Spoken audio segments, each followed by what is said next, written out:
It's pretty funny. The teacher picked him up for no reason because he can walk just fine. And he called her out on it and said, "Teacher, I can walk fine by myself." And then she put him down and kicked him. I'm Jason. And I'm Jules. And we doing a movie party. Is that a good one? Is that the new... Yeah, I paid a barbershop group on Fiverr for that. Nice. What are we going to start with today? Let's go ahead and start with the pants of, what is it? Sisterhood of the Traveling Pants? God, I wish it was. Do you? Because I don't know if that would have been any, I don't know if better's the right word, but. Maybe it would have felt shorter. Maybe. Boy. I went through a lot of feelings in this movie. I went through about 3 feelings. I watched it with Callie. She loved it? No. Was she part of a Ya-Ya Sisterhood growing up? No. Did her and the other girls cut themselves wearing Native American head garbs? Yeah! No. But we definitely came to similar... We both had similar issues with it. The timeline, I think, maybe makes no sense. It's definitely not welcoming to the viewer. You really got to put in some effort to try to figure out what the hell is going on, and also who is who, because they don't use names all that often, except for Teensy and Vivi. The other two ladies, it's like Carol. Jean. I'm going to be honest. I retained pretty much nothing from this movie. At one point, I had to throw my phone across the room because I knew that I wasn't going to be able to watch it. Teacher, I can walk fine by myself. Yeah, that's exactly what I say every day. Okay, well, the divine secrets of the Ya-Ya Sisterhood. Ya-Ya. Yeah. That's I remember that from the trailer. I think the old lady's going Ya-Ya. Ya-Ya. I didn't know what this movie was about. For some reason, I had it in my head that it was different, more contemporary. Maybe the lead was a Hispanic young lady. Why? And sunflowers. I'm getting the image of a cover box or art or something. That, I don't know. That's just what I'm coming away with. There is sunflowers on the cover box. There is, and it's blue also, which is where my mind is going. But I didn't realize I can't even say a majority. It's pretty even split between the 3 time periods that the movie occurs in. I feel like they don't spend a lot of time with young Ellen Burstyn, baby Ellen Burstyn. You think that's a big part of it too? Oh, no. What are the 3 time periods? I guess there are 4, but they really get away from her as a young girl pretty quick. So it's current day with Sandra Bullock.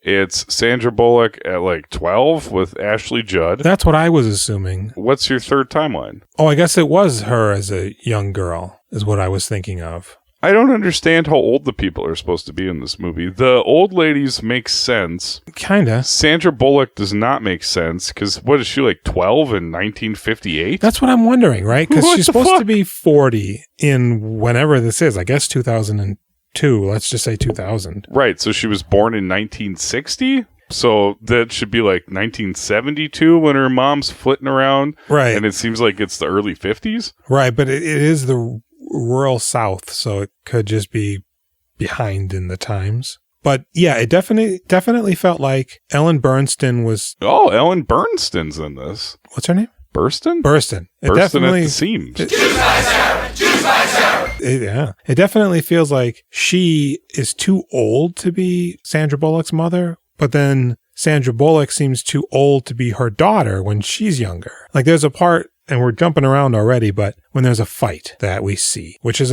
takes part when they're under the fort, and her middle-aged Vivi is fighting with middle-aged Shep, and he goes, "I'm not John or Jack or whatever. I never will be." And I'm thinking, they've got to have been married for 12 years, and they're still having this fight, I don't think I remember much of this movie. There's not a lot. Okay, so let's just... We gotta do the synopses. Just get into it. Yeah, you gotta jump into the synopses. Ya-Ya. While being interviewed for a magazine, the adult version of Sidda, Sandra Bullock, calls their mother, elderly Vivi, Ellen Burstyn, kind of a shitter. After the situation erupts into an idiotic fallout, the rest of the Ya-Ya Sisterhood drug and kidnap Sidda to deprogram her in isolation, stopping short of Black Snake moaning her. Meanwhile, Sidda's adult fiance, Connor, Angus MacFadyen, tries to mansplain her pain away. Is the sisterhood divine enough to right past wrongs? Are they using the word divine correctly? Robert Longstreet should have been the Rocketeer. Man, I would like to just discuss how indispensable to this podcast you are? Because if there was 2 Jasons, this podcast would be 5 minutes long. I'd be like, I don't know. What'd you think about this movie, Jason? Yeah, it's stupid. Mm-hmm. And then that would be it. Yeah. See, I tried to find a quick cheat article that would detail any broad stroke differences between the source material and the movie, because it's actually based on 2 books. Oh, man, I meant to read the Wikipedia about this thing, but I guess I forgot all about it. They say at the beginning or the end, it's based on the divine secrets of the Ya-Ya Sisterhood and then something else. So I think that it may have been like a continuing sort of story, but with different titles, much like other books. Uh-huh. But I couldn't find much of anything other than a little snippet from an article that was actually dealing with the more racial aspects of the book. Yeah. Which they don't really touch on in the movie. And there's some weird issues trying to discern who the black characters are. But so from this article, which I can't even source because I didn't think to write it down, but it says, so fractured is Sidda's delicate sense of self that she retreats to a cabin in Lake Quinault in Washington State, which happens to be owned by a friend of hers, so she lets her stay there for free. Urged by her Ya-Ya girlfriends to repair the rift between herself and Sidda, Vivi reluctantly mails Sidda her scrapbook entitled Divine Secrets of the Ya-Ya Sisterhood. The bulk of the novel then consists of Sidda rifling through the pages of the scrapbook, remembering pieces of her childhood and attempting to reconcile her feelings about her mother, which are, shown interspersed with flashbacks to Vivi's childhood and the formative years of her friendship with the Ya-Yas. Bro, can you picture her reading the scrapbook all by herself in the woods? That's No. That would not work. I can see how it's fine in a book. It seems like a pretty drastic change, though, to sort of, remove the agency and separating them as opposed to a harebrained kidnapping that everybody's fine with. And then the mother still being on the periphery and interacting with these characters who may not have held much importance as in the book, I would guess. My brain wandered so much while I was watching this that at one point I was like, oh man, everybody's always writing these stupid books about their childhood, this like romanticized version of their childhood. Yeah. I was like, ooh, maybe I could do that and then like turn it into like a killer story. There's a killer on the loose, right? Gets one of the kids. And then that's Black Phone. They already did that. They did. So the book revolves more around Gone with the Wind. Oh, why? Because they're Southern? That, and I guess it was popular at the time that they were kids or teenagers or whatever. So they actually go on a trip somewhere else and they interact with poor people a little bit and get a taste of because in the book it's clear that they're all wealthy. Teensy comes from Coca-Cola money. Oh. Vivi's dad had like a 900-acre plantation of some sort, which is why he also had like black servants who were probably still holdovers from slavery. I mean, the kid's wearing a Confederate costume at the brunch table or whatever. Oh, you could walk your black Louisiana ass into our dining room. Remember that? No. He calls her sharp N-word. He got his get on out of here. Oh, yeah, the swears. The bad words. I was a little tuned out, and then I was like, oh, some shit's going down. Venomous. Now, here's the thing. And again, I'm going to be kind of all over the place here, but Sidda had siblings when Vivi was... Whipping her with a belt? Yeah. Yeah, where are they? Well, earlier in the movie, when I mentioned they were under that fort and the parents were arguing, it was Sidda, 2 boys, and a girl. But then when she's whipping them, there's only the 3. But then when she's hauling that ass into church, there's 4. And then after the whipping, there's still 3. So that's a little bit of an inconsistency. Shapeshifter? However, the biggest inconsistency is then, why don't we hear from them as adults in Sandra Bullock's part of the movie? No, they don't exist. Why are they even in the first story if we don't see them again as adults? She should have just been an only child. Screw it. Get them out of there. Well, then because where are they as adults? She couldn't take the brunt of the beating if it was just her. She'd be she extra would. sad. She'd be taking the beating. Yeah. Wouldn't be like, I'm taking it for you, siblings. Well, maybe she has a friend over or a puppy. The first 5 minutes of this movie, I said, oh, fuck. Yeah. And I was trying to psych myself up. It's like, maybe it'll be like The Sandlot or something. Forever. forever. Oh, that would be nice, wouldn't it? Maybe this will be like a charming olden tale. Maybe like an Inventing the Abbotts, huh? Mm-hmm. And then we flash forward to the future Yeah. with Sandra Bullock, and I'm like, oh, okay, well, this is probably not going to be... Oh, you know what? I kind of like this. I had no idea she was in here. I forgot all about her. I remembered Ashley Judd was in here, but I completely I had no idea she was in here, too. I had no idea what this movie was. I went in completely glacial, right? Well, I mean, I peeked at it in the last week or two. So, yeah, the movie opens up, and Sandra Bullock is being interviewed, I think, by the New York Times. It doesn't start with the... It starts with the bullshit Ya-Ya ceremony right. where Yeah. they're cutting their hands.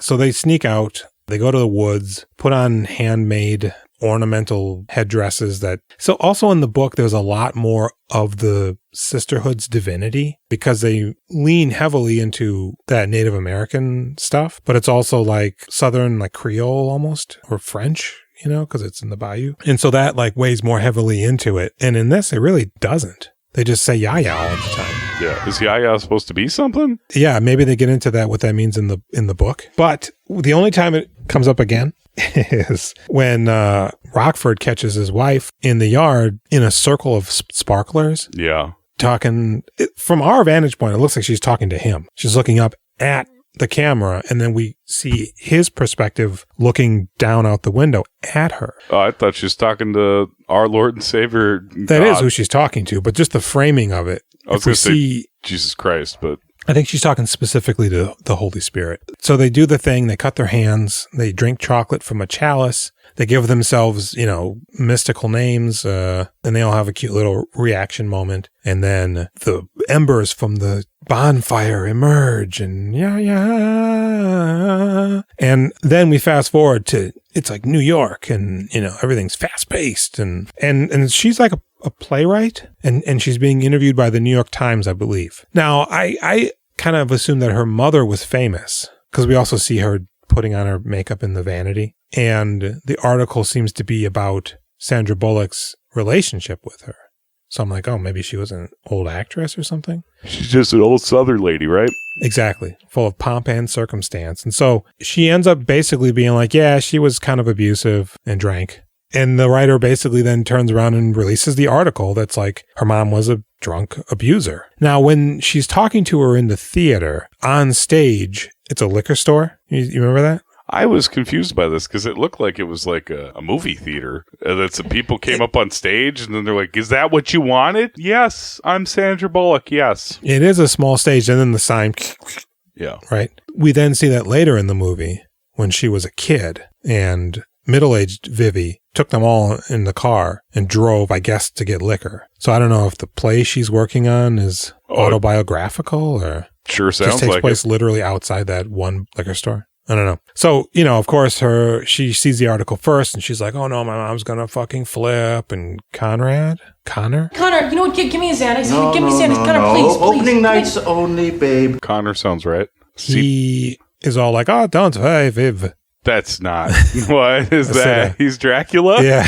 Don't say, Sidda. Your mother will not know. Oh, Yiddish. I'm sorry. Hey, don't worry, Sidda. Your ma's not going to notice. Hey. What is it? What is he? Is he Scottish? Is he? Irish? I don't know. I can't do it either way. So, boom, mom.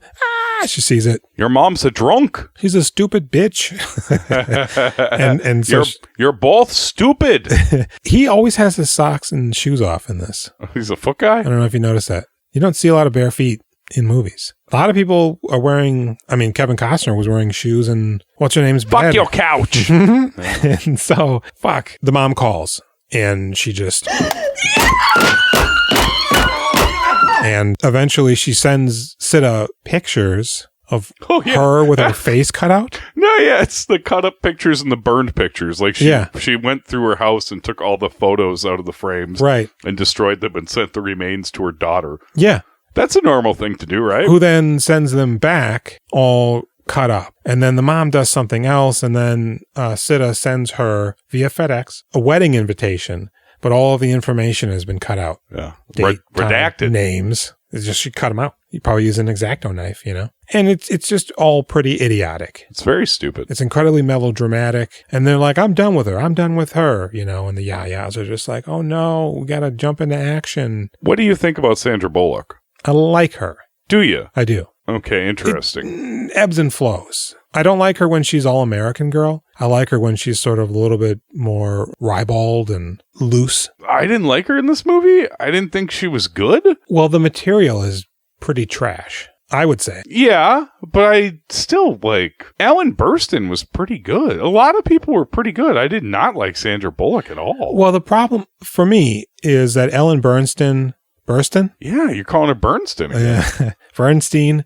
I really liked Teensy, the older Teensy, the one who wasn't drinking. The one with the convertible. That's like if you would have hit it, I'd have punched you in the cooch. She goes, I would knock you in the next week. And she goes, well, then I'm going to beat your ass on Thursday. Oh, that was good. Yeah. You know, she was great. And the other two were just there. I don't really like either of those people. They should have been just one character combined. Yeah, the bigger lady, like, doesn't even exist. No, I thought she was going to be like a Blanche Dubois, you know, and she kept saying pal a lot, apparently. I didn't notice till the end, but Callie's like, God, if she says pal one more time, that's going to be another time. I said, your math is correct. And she's got that sheet of paper. She's marking them off. Mm-hmm.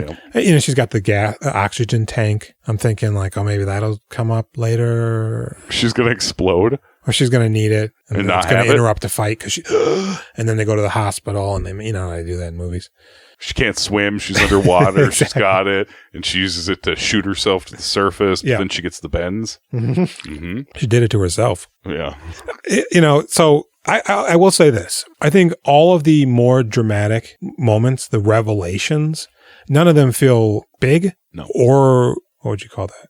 Earned. The whole time I'm thinking like, well, what is the problem? They keep going, no, she doesn't know shit. Oh, she don't know, girl. Oh, she really don't know. And you're like, what? What are we talking about here, right? The mom had a drinking problem and ended up in the mental hospital because they prescribed her speed. Mm-hmm. That's everything, right? Mm-hmm. Was she even like a bad drunk mostly? I mean, they that's the problem, man. They show 2 or 3 segments where it's like when the kid poops in the bed. That is like the first crack that we see. Before that, she looks fun. And she runs to the priest, right? She's like dancing with her daughter. That's just it. And you're like, this is fun. She There's- seems awesome. You guys are in the life of the party. This is great. There's no consistency. Yeah. Because we don't see the first 10 or so years of Sidda's life.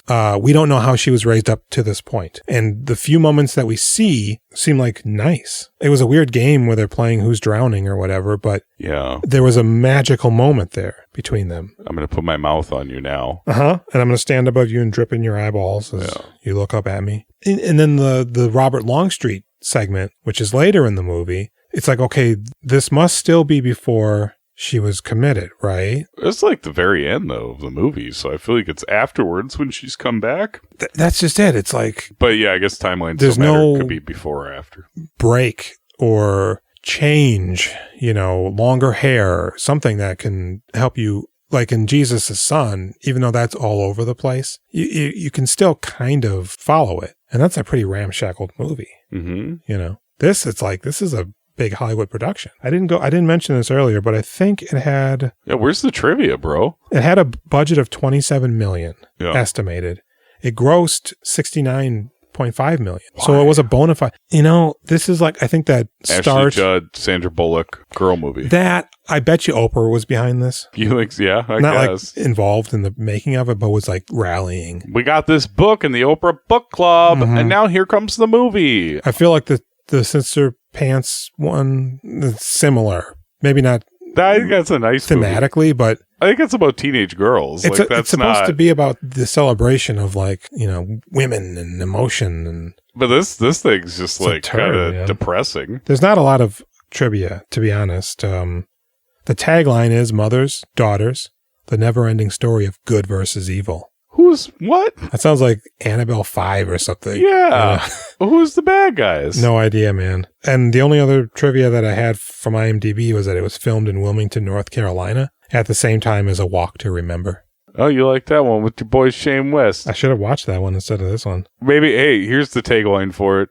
Divine Secrets of the Ya-Ya Sisterhood. Who's the bad guys? Yeah, man. So, God, that's just it. So when we see Vivi young, there's one segment where she approaches the maid who's crying, Uh-huh. and she's like, hey, what's up? You know, she goes, oh, I miss my family, you know. And she goes, oh, my grandma? She goes, bitch, that ain't my family. You know, I miss my family. And she goes, oh, okay, well, you know, it might make you feel better if you make me some hot chocolate. And she is just about to lose her mind. She says, girl, you better get the fuck out of here. And she does. But then when they're having brunch the next day at somebody's house, it's unclear who that woman is. They kind of call her auntie, but it's unclear. All the young boy at the table is wearing a Confederate suit, and then all of a sudden the maid comes out like, hey girl, I made you that hot chocolate. She goes, oh dang girl, you know, thanks. And the kid just turns full Tucker Carlson on her. You effing N-word? Who the F told you could come into this effing dining room, you N-word? And the woman's like shocked, ravaged to her core. And she gets the fuck out of there. And he's just like thumbing his suspenders like, yeah. I mean, that's the correct response. This is a bad place to be. Oh, God, yeah. If this kid has this much hate in his heart for you this early. An ability to display it. You in the bad place. Who knows what would happen if he decided to get off on you and go nuts. They'd probably be like, oh, let him do it. You know? You're going to end up in the sunken place. Run. So then the girl gets up, Vivi, and she throws a plate at his face, you know, and she goes, you dumb motherfucking redneck, cocksucking cornswoggle. Shut your mouth, prissy ass little mama's boy. Let me see those balls. I'm going to stomp them. Yep. So you don't spread your disease. You better not like this either. And then the woman gets up. Oh, whoa. She starts clutching her pearls. I never. And then the other girl hits him in the face with a plate. Doesn't break his nose. You broke his nose, Angus! You think it might, but... And then they giggle and run away. And we never see them again.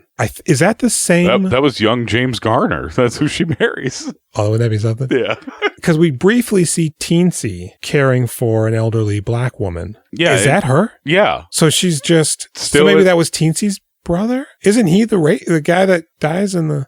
In the war? Yeah. I have no idea. That's definitely her. There's right? like one black lady in the movie. Because we see her throughout the movie, right? And then she's an old lady later on, I guess. And they just keep her looking rough in the bed. Foyer. Looking crazy. Yeah. Crazy eyes. God damn it, I see shit and I don't say shit. Wow, all these white people here. Where am I? Are you ghosts? Wouldn't that be scary? Chalk white. And that's pretty much the end of young Vivi. Thank God. Okay. Except for very later in the movie. So now we're seeing her as Ashley Judd, and she's looking really nice. She is dating Jack, who's going to war. Yeah. Do you like Ashley Judd? I do. Not all the time. I'm not a big fan of a lot of her movies, but she seems like a nice person. She does seem like a nice person. I never thought she was particularly attractive when I was young. Same, the Julia Roberts problem all over again. Now I'm watching this, and I'm like, oh my God. Yeah. Jesus Christ, Mm-hmm. this lady's very nice looking. And I was thinking, you know how movie stars are supposed to be like so much better looking than us? Like you see them in person, you're like, fuck! I think maybe that doesn't carry over for everybody, but like a lot of the time, they're astonishingly beautiful in real life. Mm-hmm. I was thinking about young Sandra Bullock's the actress in this movie, and like she's doing that dance with her at that, you know, and they're like having fun and dancing together, and it's all cute. Like she's drinking at that party. Yeah. And she's dancing with her mom. Yep. And I was like, do you think that little girl's just like staring at her and be like, Jesus Christ, she's so beautiful. How is this possible? Somebody could be so pretty. Do you think that's how that is? Like, can you imagine being like a little kid and suddenly being in like the world of a movie star and they treat you wonderfully and then they disappear forever after that? Well, but you know... Until you hug them at the Oscars 30 years later and they say, are you short round? Yeah, I am. I love you, Indy. I'm tall oval now. I don't know, because I think we're also gaining the benefit of watching this in a processed product. Yeah. In real life, when you're there, you know, the makeup might be a little bit more pronounced. I always wonder how they do that on set when somebody has to be really close. If like right at the last minute, a guy runs in and banakas everybody. Yeah. You think you'd have to. You can't just count on the fact that Regis Philbin didn't just down a, jug of coffee. Cheese. He's been eating some aged cheddar. Yeah. He puts the powdered Parmesan in his coffee. It smells so bad. That's what he does. And then he lets that sit for a little bit. God, I've really noticed the smells of things as I've gotten older. Yeah. Like the smell of yogurt is revolting. Sour cream upsets me unless it's a perfectly just cracked open sour cream. If it's like been in the fridge for 2 days, get that shit away from me. Parmesan, like the powdered Parmesan, it's like, yes, it does smell like feet. Somebody said that once, and yes, I agree. Food be gross. So for the most part, with Ashley Judd, once Jack goes away, he of course never is seen from again. or heard from. I don't think anybody touched him either. And they don't really explain who Shep was, other than he looked up to Jack and was his friend. I don't know if he was that guy who came to get her when they were on the bike, like, you got to go to what's-her-name's house. It's about Jack. That guy who looks like a child all the time, but he's a man. Because then when she's rifling through the book, we see Shep at a young age.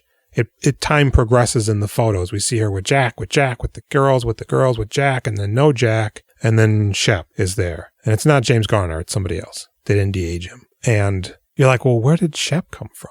Who is Shep, you know? Jack died in the war? He just never was recovered. They found nothing to indicate where he ended up, if he's dead. Is that why Ashley Judd's all fucked up because of that? They say that, you know. I think the mother also, who actually the actress who played his mother was only 5 years older than him, the actor. That's the lady with the accent The that's French screaming lady. and saying, and she kills herself? Eventually. Yeah. Because she holds out hope that he's going to come back, and then she just dies. All she has to do is find the pieces. And then once they're in the same area, they'll regrow. She apparently has never heard of Humpty Dumpty. But so she marries Shep, and then a decade goes by, we don't see, and she's now got 4 or 3 kids, depending on what timeline this is. Did she have kids with Jack? No, I don't think so. No, okay. I don't think they even had made love at that point. No? Because they weren't married. Well, that's true. That's You know? true. One-way ticket to, you don't want any part of that sin. No, and so Shep comes home, and the kids are playing, and she's cooking, the mom, Ashley Judd, drinking, and he says something, and she's just on his shit right off the gate, off the jump, from the beaded path. Where are we going? And he goes, God damn it, I'm not Jack. I never will be. And she takes this hot-ass pan and throws it in the garbage, storms off. And then the daughter comes up like, oh, Dad. And he goes, well, don't touch the pan, you know, because it's in the garbage, probably melting the trash. God, wouldn't it be great if there was just weed around? Like, she'd be so much more chill. Mm-hmm. Not like crazy and probably randomly tired in weird ways throughout the day. Can you imagine just being a 24/7 drunk? No. It'd be awful. Well, and they're drinking Bloody Marys all the time. I can't drink in the morning. That's the worst thing. A few times I've had like a beer or two in the morning, but like, yeah, man, I'm having a great time. Mm-hmm. I need a nap. Mm-hmm. Yeah, I can't day drink unless I'm going to continuously drink, and I can't continuously drink. Because you're going to fall asleep. Okay, so yeah, basically, we're led to believe that she's a bad mother and drinks a lot. Yeah. We only see that some of the time, which I mean is reality, of course. It's not all bad all the time. It's not all good all the time either. She leaves the family a couple of times, we find out. She just goes away on a sabbatical, loses track of what day it is, you know. Can we do this? Like, can I do that? Do I just get to leave sometimes? I guess. She even calls home and she's like, oh, hey, Sidda. Yeah, girl, I'll be home later, you know, and mommy's just being mommy. She tells the priest that she often wants to leave her family and just go and become famous. And he's like, girl, you need to button that up. I've seen your dailies and you're barely even carrying this movie. Stick with the family. Are you talking shit about Ashley Judd? I'm just talking priest stuff, you know. I feel like Ashley I'm saying, no, Judd- she's good. I'm just saying that's what the priest would say. Get her name out of your mouth. The priest? I think, she's great. She's grounded. She did as soon as she showed up in the movie, I was like, oh fuck, we got some star power flair here. I think this is sort of overemphasized a lot when attractive people aren't afraid to do ugly things and be like, there's a point later when she's catatonic and she's leaning against Shep and it's like her mouth is just like, oh God, that shit's so stupid. Jenny and I started laughing. She wasn't even watching it. Yeah. But you know, her attention gets dropped. Well, that whole scene was really stupid. It's so dumb, dude. So she wants to leave, but she can't. It's such Oscar bait. Like, oh, she's catatonic, eh? What are they trying to feed her or something? Yeah. So basically, you know, to get off of the drink, because she wants to get off the drink, her doctor starts prescribing her a white and green pill that's like 50% dexatrine and 50%, you know, malcontent. Who knows, right? And she's just hitting them, shooting them hardcore. And they're really starting to put bags under her eyes. Is she using more than she's supposed to? That's what Teensy says. Okay. Or one of them says, oh, she was popping those things like candy or something. So if she had used the methamphetamines as directed? She'd been fine. Yeah, okay. Productive member of society. Yeah. And she'd be dead by now. I don't think she would have made it to Burstyn's age. No. She would have been Burstyn from Requiem for a Dream. I'm somebody now, Harry. Everybody likes me. At age 42. Right. So she starts to lose her shit. One night, Sidda wakes her up sick. She goes, oh, drink this water. And it's vodka. I'm sorry, I thought it was water. Mommy. Oh, Danny pooped in the bed. And she goes in there and there's poop in his pants. This is when the pills are around? Yeah. This isn't just drinking time? So she's drinking and doing the pills? I think, is she doing the pills? Getting drunk and doing amphetamines? Maybe she's not doing the pills yet. Maybe that's what leads to the pills. I think she goes so. on the trip, comes back. And so she's doing the pills and it's getting bad. And one night she just hauls off and whoops on them. Yeah, it's crazy, dude. Pulls the boy's belt off and just starts thrashing them. Now, is that initially her plan? It seems like she just wants them to be out in the rain, but then she starts beating them when they get out there? I think it's a biblical thing. Oh, really? You got to be clean and there's violence involved. Wow. Yeah, she's really beating the shit out of them. Quite a bit. And then the maid comes up with her husband and he starts grabbing her, Miss Vivi. And I'm like, oh boy, dude. Can't be touching those white ladies. You got to, make sure if anybody sees that shit, Yeah. you're in trouble. They take the kids and they run away and they go back to their house, which is probably just, I don't know, down the street or something. And they call maybe Teensy, maybe it's the lady with the tank. And by the way, it's not a military tank. We've been saying tank this whole time. She has an oxygen tank. Oh, yeah. But her is a younger person who doesn't have the tank. And they get a doctor over there and he goes, oh, God damn it. That other doctor, he's a real charlatan. It's a real shitter. This lady's having an amphetamine psychosis. Mm-hmm. They call him Stringer Bell over there in the projects. Not Dr. Feelgood? That too. He's the one to make you feel all right. Yeah, he gives you a shot in the butt. It's a little bit of B12, but mostly amphetamines. Yeah, and he goes, so I'm going to trank her with a different trank, a good trank, not a bad trank. And the dad, Shep, comes home. What the hell? Well, she's catatonic. Oh, yeah, it's just this way he tries to start feeding her. Oh, no, she just needs to eat. She just needs a sandwich. Cuts her up a BLT, and they're just like, sure. Remember when she shuffles in that kitchen? Just like a zombo? She comes in. Oh, honey. She just collapses. And he starts putting the sandwich in her mouth. I bet she smells so bad. You ever do uppers? No. Oh, man, you get real, dried out and gross. Your breath is bad. You're sweating weird. She gonna be kind of nasty. The bugs under my skin. And then they're like, dude, don't put that sandwich in her mouth. He goes, no, it's fine. Right down there, Karen. Yeah. No, it's not fine. So they leave, and I guess she ends up in a sanitarium for the criminally insane. Because of that sandwich. He knows I don't like bacon. And she's there for a while, apparently. And I guess Sidda assumes it's her fault or that she ran away from them because they just said mommy's gone and daddy's crying all the time like a little bitch. Why does anybody ever communicate things to their family? I don't know. Just be like, hey, mommy, you know how mommy whooped you? She's just going to go away and rest for a little while. Mommy was on some medicine that didn't make her better. It made her kind of crazy. Remember when she made that spicy toast? Women and men too. But yeah, I guess they just don't say anything and it's weird. Yeah, I feel like that's how it was, man. Nobody ever talked about the bad shit. And then she comes back and that's apparently scarred Sidda for the remainder of her life. I think that actually is a big thing. If parents disappear for a while and then come back, there's a real, oh my God, I lost the word. I don't know. It fucks you up. I mean, it could, sure, but I guess, I don't know. Resentment. Having not had a parent, I don't know. I just feel like, all right, no big deal. Because are you talking about having one parent? Or having a parent leave, not just for a segmented amount of time. Yeah. But indefinitely. Yeah. You don't think if you were 12 or 10 and your mom left for a year and then just came back and acted like things were normal, she beat you with a belt and then disappeared for a year, beat you with a belt, acted real weird for a few days and then disappeared for a year? I would assume she went to jail. Just don't want to talk about it. Well, that's because we be living in the snitches get stitches 90s and 2000s. Yeah. But I think little kids, there's maybe. I don't know.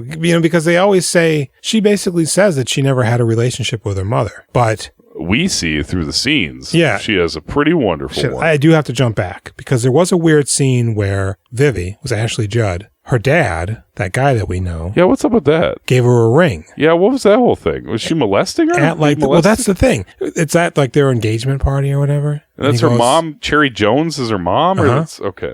And he gives her this big ass fucking ring. And I'm like, is he giving her the engagement ring? No, it's just a ring for her being a good girl, I guess. It's enormous. I don't like how you said good girl. Well, that's just it. So then later on, the mom comes in And she starts ripping the ring off her hand. I know what you did to get this. Whatever you did to make your father give you this ring is a mortal sin. You dirty girl, and I'm thinking, okay, there's some molestation going on here that she doesn't remember, which somehow is causing this rift that's hanging over this entire movie. I think her mom's just mentally ill. Yeah, because the dad comes in and he goes, now do it, Buggy. Do it. You give the girl a goddamn ring, you pathetic Catholic idiot. And she's thrashing her about. It's a real weird scene. That's your ring. You understand that, right? And he leaves. And then they don't mention what any of that meant ever again. She pawns the ring at one point, gets it back apparently, and then gives it to Sandra Bullock at the end of the movie. So not to jump past it, because this is why we're here. Then later on, we see Robert Longstreet. Yeah, and he's a fetching pilot. I thought I missed him. He looks... God, I can never remember that guy's fucking name. Are you talking about the Rocketeer? No, the British guy. Something Barry. Matt Barry? Matt Barry. He is looking so Matt Barry. Stephen Toast? Uh-huh. Of the town. And he's, I don't know, they drive into a field and he's just got an airplane. Hey, he's giving out rides. Or charging for rides. Like, is this organized? What is this? How do you know the airplane guy's in town? How does he know to drive there? Was that not part of a bigger thing? I thought it was a fair, but no, they're just driving up on a field, like tons of cars, and then they just drive around in this fucking airplane and pay the guy money to do it. Yeah. In the book, it's an elephant. What? Yeah. Oh, man, what? So Sidda's like, I don't want to go up.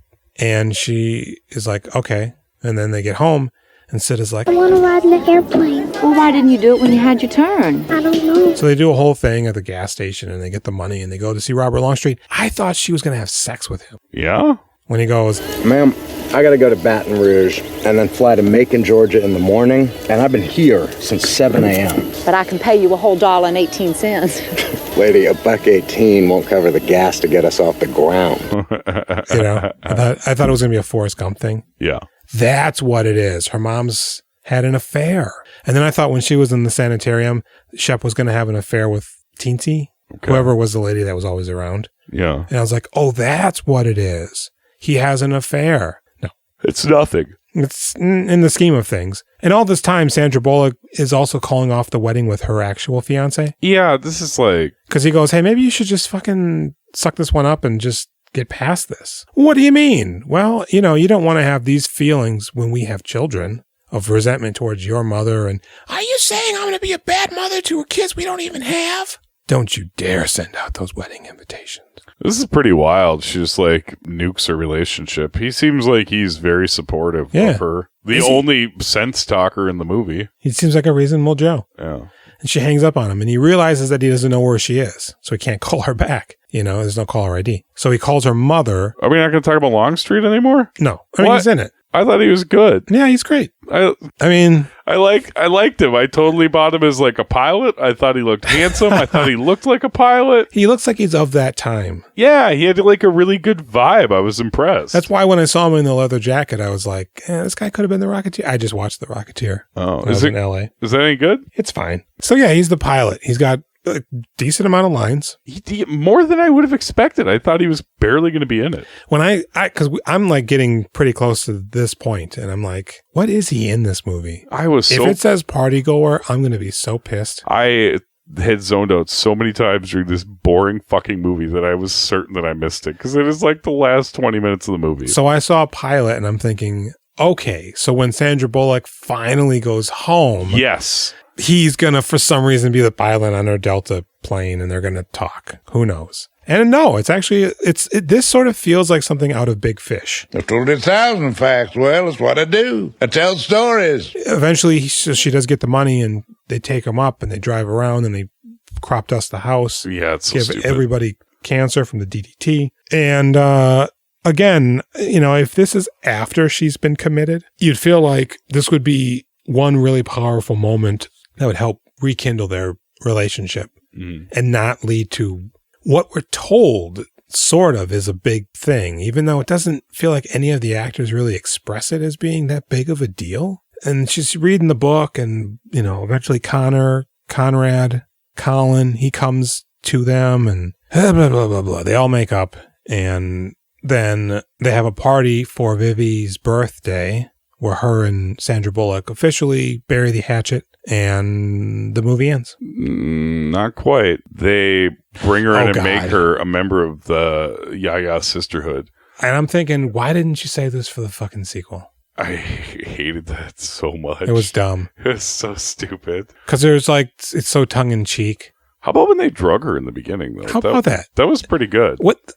They go out to dinner. Yeah. To like a club? Nightclub? Yeah. I'm like, does this place even serve hors d'oeuvres? Like, yeah, maybe there's something. I don't even think you wouldn't though. No. If you went to like a fancy nightclub, yeah, they don't have food. I don't even think they have popcorn boats or like peanut boats. No, there's no food here. Yeah. And not only that, it looked like they just had that one tall table that they were at, and everybody else is just standing around and at the bar and the booths and shit like you would at a bar. The music's pumping. Oosh, oosh, oosh, They're not going to let those old ladies in this club either. No, and so they have a cute moment where she goes, I got this roofie, Raleigh. And she's just, well, she can't take the whole thing, girl. We'll just break it in half. If she's anything like her mother, she can eat about 12 of them. Yep. And then they dump it in, and I thought, oh, it's not a roofie, it's ecstasy. That'd be good. She's tripping balls because she's looking at the thing, and it's, no, but it's just before her brain shuts off. And then she wakes up in wherever this takes, Louisiana. Did you like how Maggie Smith took a sip of it too to test to see if you could notice there was drugs in there? But also like maybe getting a little bit of drugs too? No, I think what that was she was trying to make it dissolve, and it was in her hand as Sandra Bullock came back. Oh. So she was like, oh, I'm just having a sip. Oh, it's so fucking good. I wasn't mixing in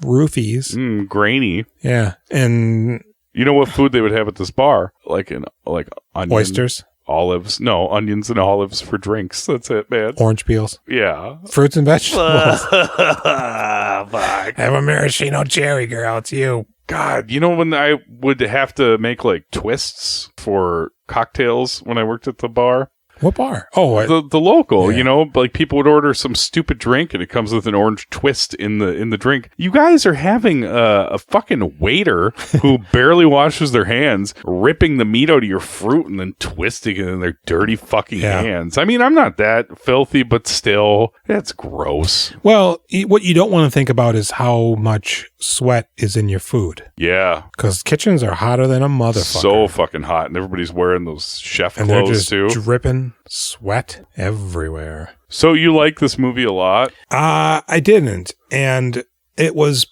God, I don't want to say it like this, but it was poorly made. The material was pretty dreck. Well, I mean, you think the movie itself is poorly made, not just the script? Yeah, I think there was some, maybe not poorly made, it was just made. Yeah, okay, that's fair. You know, nothing. It was competent. It's like if you made an AI movie, these are the shot compositions and everything that you're going to get. It's fine. I don't know. I think they realized the actress playing Teensy was really good, and they were like, we need some more Teensy in this movie, and it doesn't need to be there. How does she park that car on the bridge like that? Quickly, right? Completely sideways. As a barricade, I don't think you could do that. That was a Bentley, too, I think. And Rockford, man, he was good. Yeah. For what little he had. There was a point where I'm like, has he spoken yet? I was like, yeah, he asked her how she was doing. Did you watch Rockford? I did. My mom loved Rockford. I watched it with my mom. Oh, nice. They remade it. Because he's handsome, right? I don't think that. No, I think it was just because it was on and that's sort of her time. I think part of it was because Rockford was handsome. Yeah. When I saw Cherry Jones in this, the only other thing that I recall Cherry Jones from is like maybe Girls. There's some show where she's like a hardcore older lesbian. Whoa. And like very strong butch vibes. So I thought that's just like, that was her thing. And then they cut to her in this and I'm like, oh, she's like a very talented actress. This is like a million miles from that other thing I saw her in. She's one of the presidents on 24. Oh, really? Yeah. She good in that? She's okay. I mean, after Dennis Haysbert, it's kind of hard to. So what do you think of this movie? I wanted to make one more comment. Ellen Burstyn. Yeah. Burstyn? Burstyn. She's still got kind of a... Don't you do it. She's kind of got Don't you do it. Frisky vibe to her, man. Just like, I'm not saying I want to fuck her, but I'm not ruling it out. You know, yeah. There's just like a little bit of something there, man. Where She's I'm like, funky. I like your vibe, Ellen. I don't like it when your refrigerator is terrorizing you in Requiem for a Dream. Yeah, I don't think about you this way. But a few times in this movie, I was like, yeah. God, she ruined Shep's life, right? I mean, she asks, did I ruin your life? But I mean, she did, right? Probably. 50, 60 years of just... Living with her? Mm-hmm. Yeah. She never seemed to be interested in him, although they must have had sex at least 3 or 4 times. Yeah. To have children. This movie's a 5. Okay. I don't like it. Yeah. Because, like, a 6 is like, I like this, but I wouldn't really recommend it to anybody. 7's like, hey, this is a pretty good movie. This movie's a 5. I don't like it. I don't think it's not for me. I think they miscast Sandra Bullock. Yeah. I think they were confused on what kind of a movie they were making. Maybe it was originally meant to be something slightly more loose, and because she's kind of a sassy off the cuff kind of person. Even if she's reading a script, it seems like it's natural. I don't like her in this. No, not at all. And I don't think I like her. I do, but like I loved her in Bullet Train. I thought that was a great use of her. Did you watch Bird Box? No, God, no. I didn't watch Bird Box. That's what it's called, right? Yeah. Bird Box? Everybody was watching Bird Box. People were doing Bird Box. A Bird Box. That being said, I'd give this movie a 4.5. Okay. I do kind of like some of the performances. Some of the smaller bits are fine, but overall, it just feels like a big nothing burger. Yeah. What do you give Robert Longstreet? I'm just going to give him a 7. He was not only good, but he was a breath of fresh air in this film. It was my favorite part of the movie. I was so happy to see him. I and didn't then it was expect good. I was like, oh, it's him. You know, it was like, it came out of nowhere. It was sort of a little magical moment. He was good. He got to do his thing. And then he left us too soon, you know? Well, he wore out his welcome a little bit when he's like, where do you live? And then they fly the plane by their house. He did. I was like, pretty stupid. is he going to land there? What do you give him? This is a bad week for this podcast. 7 sounds good. He was delightful. Yeah, it's fine. Robert, good job. Mm-hmm. Boy, I feel like he should have been on Roseanne or something. Just get him in a flannel shirt with the sleeves rolled up, 2 notches, hanging out with Dan. Well, now he's like that on the Flanagan movies, right? The Flanagan shows. Flanagans. Next week, we'll be talking about Dawson's Creek. Julian, 2 episodes of Dawson's Creek he's in, just like we had 2 episodes of Matlock. You know, I'd like to say that that's true, but I don't know. We'll find out. We will. Only here on We Doing Filmographies. Yep. Find us on... We're on social media, We Doing Filmographies. We're on Twitter, Do Filmographies. There's a hotline, 1-800-BIG-DICK. We should write that on the wall, too. The number. Let's write that. It paint sticks on the wall for the kids to see. You can email us at wedoingfilmographies@gmail.com. Sorry, guys, this movie sucked. It's hard to talk about it. It was real boring. Have any of you seen it? Have any of you seen it recently? Let me ask you this. Yeah. More boring or just as boring as Eat, Pray, Love? Oh, much more boring. Much more boring? Much more boring than Eat, Pray, Love. Yeah. Not dissimilar. Not dissimilar. Eat, Pray, Love is way better than this. It is. And oddly enough, for my tastes, not because of Javier Bardem. I think he's kind of a weak he's the worst element in of there. of the men. Yeah. Is this better or worse than Cowboys and Angels? Worse. Equal, I would say. Yeah. At least Cowboys and Angels is perplexing. It's very befuddling. Yeah. Yeah. All right. We'll see you next week with Dawson's Creek. Thanks, folks. We Doing Filmographies is proud to be a part of the Now Playing Network. Find other great podcasts at nowplayingnetwork.net.